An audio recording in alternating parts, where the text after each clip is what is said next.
ఆ రోజు ఇదే పోచారం శ్రీనివాస్ రెడ్డిని ఓడగొట్టేందుకు మరి రేవంత్ రెడ్డి వచ్చి ప్రచారం చేసిండు. ఆ ఫోన్ ఇవ్వ, ఇది పట్టుకున్నా ఒక్క నిమిషం.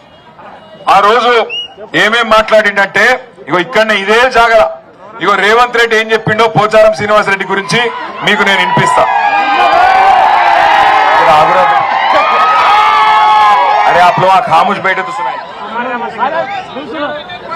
అనుకున్నా ఆయన కొడుకులు తలా ఓ దిక్కు ఇవాళ వాళ్ళ గురించి చెప్పాలంటే ఒక ఆంబోతులు ఎన్నుకుంటే అచ్చోసిన దున్నపోతులు మూడు, ఒక ఆంబోతులు రెండు దున్నపోతులట.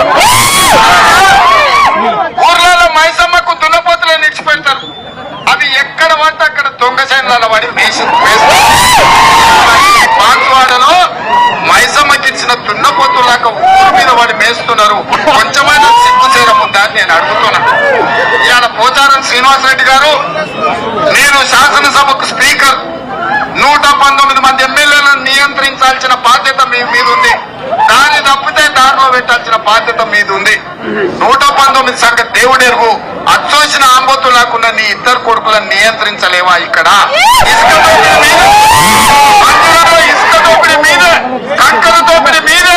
ఎవడు ఇల్లు కట్టాలన్నా ఇటుక మీ దగ్గరనే కొనాలి, కంకర మీ దగ్గరనే కొనాలి, సిమెంట్ మీ దగ్గరనే కొనాలి, కమిషన్లు మీకే ఇవ్వాలి. ఇవాళ ఈ ప్రాంతంలో అభివృద్ధి అంటున్నాడు. అభివృద్ధి కాదయ్యా, నీ కోసం కాంట్రాక్టులు తెచ్చుకొని నువ్వు పనులు చేసుకుంటున్నావు.